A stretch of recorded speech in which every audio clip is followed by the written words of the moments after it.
aggressive or mid-range red deck. Yeah. So let's take a look at this. Brazen Wolves, 2 and a red for a 2/3. And when it attacks, it gets +2/+. So this is super strong. Yeah, 3 mana for a 4/3. Most Yeah, of the time. effectively a 4/3 for 3 mana. It doesn't block great, but I mean, you're in a red deck. Why do you need a block? It blocks okay as well. Like it's not like Yeah, it's like as 2/3 is which is familiar. It's still Yeah, fine.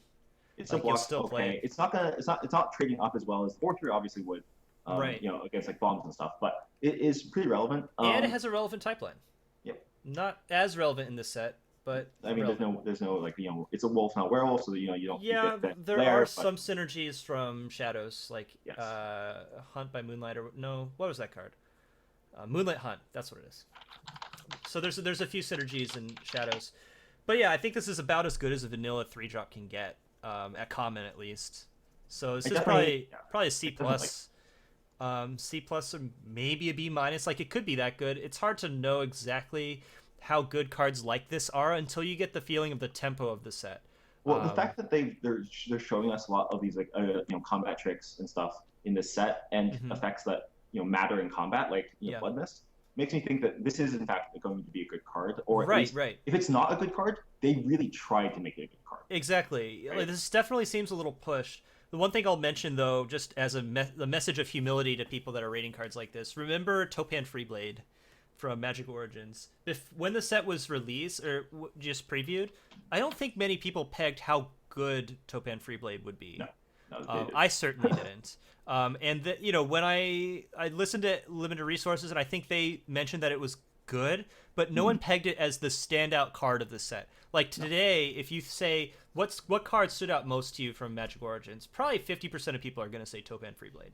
Yeah, the other 50% would probably say Sphinx's Tutelage. Yeah, but this is one of those cards that it could be absurdly good, or it could be pretty mediocre, depending on how the format ends up playing out. Yeah, I remember the Ben Stark in the Chlog that Paul recorded on Channel Fireball. He was discussing how in Shadows of Innistrad, he thought that the format was not aggressive because of how aggressively pushed the aggressive cards were. Interesting. That was very interesting. That is very interesting meta analysis. Yeah, right. Like a meta kind of. Because obviously if they want to push it, then it has to be good. So I'm looking at that. It makes me like that is a very interesting statement. So I'm not entirely sure how that works out. But obviously in Innistrad, we did have really aggressive red decks with that in mind. So I still think that this is going to be a very good card. And so I definitely put this solid B minus, I think. Yeah. Okay. I think I agree. I'm on board with B minus. Could be worse as the set flow is revealed. That's a weird, clunky way to say it. I'll rephrase it later. But seems pushed. Yeah. Definitely seems a little pushed. All right. Collective Defiance. 1 red for a sorcery with Escalate. I'm very happy with this card. Yeah, I think this card's going to be really good. So you can just use it as... What was the 3 mana burn spell from Origins? 3 mana burn spell. 3 mana burn spell for 4 from Origins. I forget what it was called. Shoot. Yeah. I mean, okay, so I'm going to just... I don't remember. Yeah, go ahead. But so this is the Flame Slash, Tolarian Winds, or just a lava. Wheel of Fortune. Tolarian Winds. Yeah? Oh, whatever. It's hard to draw that many. So I see. Real hard to draw 7. Yeah. So Tolarian Winds, or so basically it either replaces your hand if you Exclusive Firecraft. That's the one. Kept a handful of garbage, or it kills something relevant for 4 toughness for 3 damage is it's very nice. That usually trades up with a 4-drop or 5-drop. Right, and then or you can just get last points of damage in, which is is really relevant in a red deck. We want to have that reach once you start to once you kind of stabilize. I'm quite happy with it. The question, of course, is how often is the Collective Defiance abilities Wind effect going to be very good? I think it's often going to be very good. Obviously you're maybe not always going to be able to cast something off Madness with that, which would be the dream scenario here. But you often are going to be holding stuff in your hand that you have maybe it's a little bit more situational. Maybe you have some combat tricks that are just not working right now. Yep. Well, that's gonna. It's if you like War Leader's Helix in Limited, this is better than that, probably.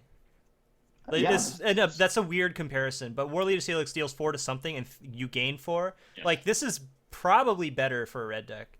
Yeah, I mean, because you're dealing 4 to a creature and 3 to the opponent. Again, if we look at the quadrant theory, right? Look, if you're at parity, it's great because it, either kills something or just deals extra damage to get through, or draws you new cards. That's great ability. Yep. When you're ahead, when in the early game, sometimes this ability is just going to be very useful just to clean up something in the early game, and then you keep pressing your tempo, or turn your late cards that are stuck in your hand into cards that you can actually cast. Mm-hmm. And then in the late game, obviously you can just do whatever you want. Like, you can use all these abilities. Yep. That's become great. Yeah, I think this is going to be very good. Solid. Right. Like, solid A. I think it's an A.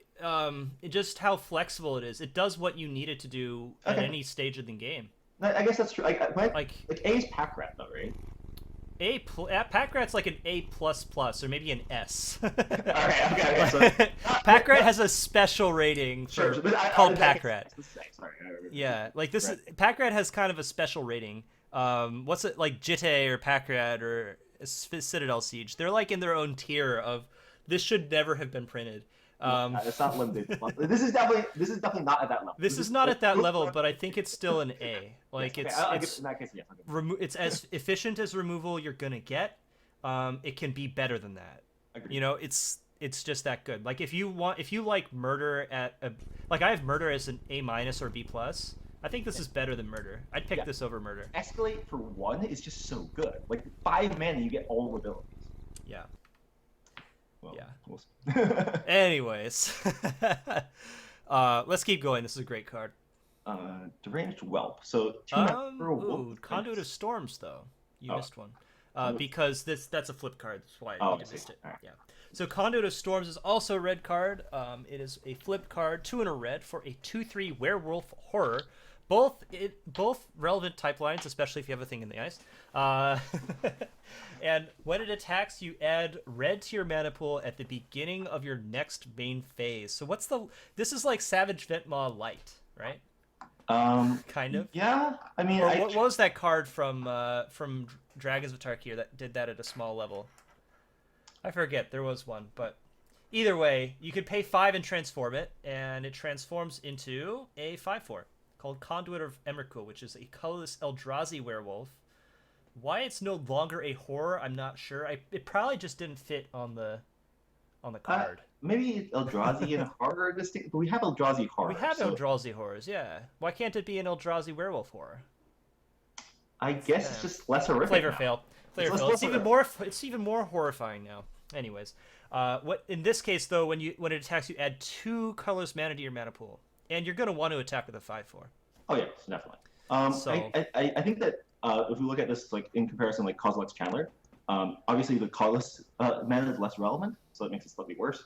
But the fact that you can attack with it and still get your cake, get your mana too, makes it nice, right? Yeah, this is a very strange card in a lot of ways. Like, it's filling multiple roles. Like, a 2/3 body is a little bit defensive, but you want to attack with it. Mm-hmm. But you also kind of don't want to attack with it because you want to save it for later when you can flip it and get more value. Sometimes you can just attack it. So on turn 4, you can attack with this, get the 5th mana to flip it, right? Mm-hmm. If it gets through. I think this wants to belong in red-green. And I think that, and this is maybe a bit of an early call, but I think red-green in this set is going to try to be an Eldrazi ramp sort of deck in this format. There seem to be a lot of good payoff cards in green, and the werewolves in this set seem to fit that because they are all very, very good mana sinks. Right. And so any card that helps you ramp that already goes in that shell, like this is both a payoff for ramping and also helps you ramp. Right. So I really like this. And you don't even need to ramp, right? Like we mentioned, it is on curve. On turn 4, if it attacks and it lives, you can flip it. Mm-hmm. And I think it's very likely that you can attack and flip because, like, we've seen some pretty good combat tricks. That's true. You could attack and then flip, and then you have a tapped 5/4. Yeah. Right. And I think that because of the fact that we have relevant combat tricks, it is the attacking trigger is so much more likely to be useful. And remember, Sorry, I interrupted you. No. I was also going to tell chat. Remember that these Eldrazi werewolves, they don't flip back unless you bounce them. Mm-hmm. You're not going to flip this conduit back to its face side or its normal face side. I think this is Like someone in Duckstar, I think, is comparing it to Convicted Killer. I think it's a lot better than Convicted Killer. There's a reason this is uncommon, and I think that while the pieces seem a little strange, you're probably going to be happy to have more than one copy of this in your red decks, which is weird, but I think it's still good. Obviously, the problem is that it is a 3-drop, which is like a very high demand slot. It is, yep. So you don't want to just like fill your deck with these, but it is going to be quite decent. I think it's going to be a card that you're pretty happy to play, even though you might not actively seek it out. Right. So that would make me pretty happy with like a C+. And yeah, another Rufus pointed out in chat, and I agree with this. Even if you top deck it late game, if you have 8 mana, you just boom 5/4. Exactly. Right. Yeah. Or maybe you have 3 mana the one turn, and then you don't have anything else to do. Well, you still have a 5/4. So exactly. It's a Convicted Killer that you can flip on demand in the late game, which is frankly usually when Convicted Killer was flipping. And let's remember, it is also an instant speed flip, so you don't have to use it in your sorcery speed. You can hold up your mana to cast whatever removal spell. You don't need it. Flip. And so that is very useful. Yeah. Yeah, I think it seems strong. Probably best in red green. It's probably C plus B minus. Yeah, I definitely had a solid C plus. Yep. Whoops. Oh no, I pressed a bad button. There we go. Deranged Whelp. 1 in a red for a 2/1 menace. We did see this on the pre-release. I mean, it's uncommon. It's 2/1. It is an uncommon. Yep. It's 2. a good uncommon 2/1. Like, it's a good 2-drop. People are likely going to look at this and underdraft it. Yes. The fact that it can't be blocked, you pass on turn 2, is basically not going to be blocked on turns 2 or 3, is really relevant. And even if it is blocked, it is going to be trading with something. I think that is a pretty relevant ability. And again, Menace in a set with a lot of combat tricks is really good because it means that your combat tricks are probably going to be 2-for-1. Yep. If you have to double block it, you're going to get both of them. Yep. And also, it's worth remembering how important 2-drops are. I don't think it's like B minus B plus. Just we have a lot of new people in chat, so let's just remind people of the rating scale again. We're using a rating scale that's basically carbon copy of the limited resources rating scale. A's are cards that completely warp the game. They're cards that when the opponent plays them, you're like, well, shit, my odds of winning this game just went down 40%. Cards like that they demand an answer, or they're hard to answer, and they give you a huge advantage. B's are cards that are rewards for being in the colors, but aren't necessarily going to warp the game on their own unless they have a lot of support. But you're really happy to have them, and you'll usually pick them in the first 4 or 5 picks. The other person we're hearing, by the way, is Aberdasher. C's are average draft cards. They're bread and butter of limited decks. D's are cards that you're generally unhappy to play, but sometimes you will play them, or they might have niche uses, and they might even be extremely strong in their niche uses, but it's still they're probably not going to make the main deck. And finally, we have F's. Don't play F's. And there's also sideboard and build around cards. So that's the cards that are good in the matchups where they're really good, but otherwise you don't want them. Yep. By the way, why don't you post your Twitch and chat again, because there's a bunch of new people. Yeah. So I think that this is definitely just a solid C. I think it's way better than a C. You think it's better than a C? Oh yeah, I think this is a B minus, and I think it's B minus because remember first the 2-drops are really high demand. You're not going to be running into hinterland loggers. Let's think about the average case scenario, right? Let's suppose your opponent has a 2-drop and a 3-drop. You play this on turn 2. They play their 2-drop on turn 2. You attack with your 2/1. Yeah. Then they play their 3-drop. They can either choose to attack with their 2-drop, right, and then take 2, and keep taking 2, or they leave both creatures back, and this trades with their 2-drop. Right. I mean, that's a great scenario. And if they don't have a 2-drop, this isn't getting blocked until turn 4 or 5. Yeah. The way this is really good. The way this card works is that if they want to get value off their block, they have to leave 2 good creatures behind. Right. Well, which is rough. This is this is not going to get this isn't going to be a chump attacking until on average turn 5 or 6. Right, which means it's probably getting it's already gotten its value in. And if this is getting chump attacked, right? If you're chump attacking with this, that means your other 3 and 4 and 5 drops are getting in for damage because they're using good blockers to keep this back. I think this card's great. Okay, no, I agree with that. It is quite good. The fact that it's uncommon definitely means that you probably want to draft it a little bit higher because you're not going to see as many of these. So yeah,